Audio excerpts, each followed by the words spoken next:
ఇందులో ఇంకో అంశం ఉంది. దుగ్గరాజపట్నంలో మేజర్ పోర్ట్ ఇస్తామని చెప్పారు. నేను అడిగిన నిపుణులను అడిగితే వాళ్ళు ఏమన్నారంటే మేజర్ పోర్ట్ అనేది major port with the help of private public partnership ఇస్తాం అని చెప్పారు. చూస్తా ఉన్నారు. అది కూడా ఫీజిబిలిటీని బట్టి ఒక అంచనా వేసి కుదిరితే అని. ఆ నిపుణులు నాతో అంద ఏంటంటే ఒక మేజర్ పోర్ట్ కట్టాలి అంటే కాండ్లా లాగా వైజాగ్ లాగా it should be under the port trust of India ఉండాలి.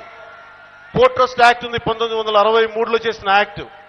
దాని ప్రకారం ఇవ్వాలి. ఇది కూడా కంటి తుడుపు చర్య. యాక్చువల్గా ఇది వాస్తవ రూపం దాల్చేది కాదు. ఇది కేవలం వారి జేబులు నింపుకోవడానికి, ఎవరి జేబులు నింపుకోవడానికి, కానీ ఇది నిజంగా వాస్తవ రూపం దాల్చే ప్రాజెక్టు కాదు.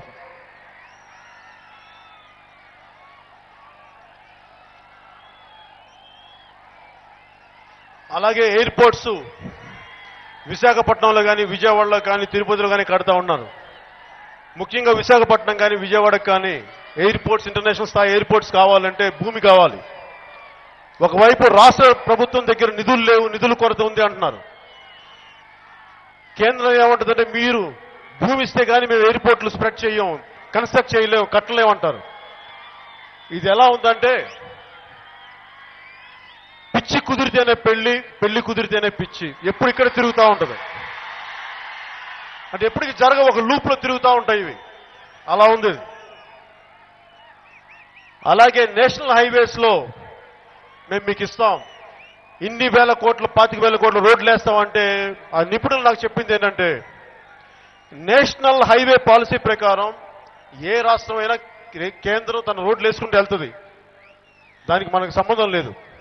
వాళ్ళకి నిజంగా చెయ్యాలి మీ రాష్ట్రానికి అంటే రాష్ట్ర హైవేస్ ని, స్టేట్ హైవేస్ ని కానీ వాళ్ళు స్పాన్సర్ చేయగలిగితే, ఆ డబ్బు వాళ్ళు పెట్టగలిగితే అప్పుడు నిజంగా దీంట్లో పెట్టొచ్చు. కానీ వాళ్ళు అన్ని రాష్ట్రాలకు వేసిన రోడ్లు వేస్తూ మీ రాష్ట్రంలో కూడా వేస్తూ దాన్ని స్పెషల్ ప్యాకేజ్ కింద పెట్టడం అనేది ఇది మోసం చేయడం అని చెప్పారు నాకు వాళ్ళు.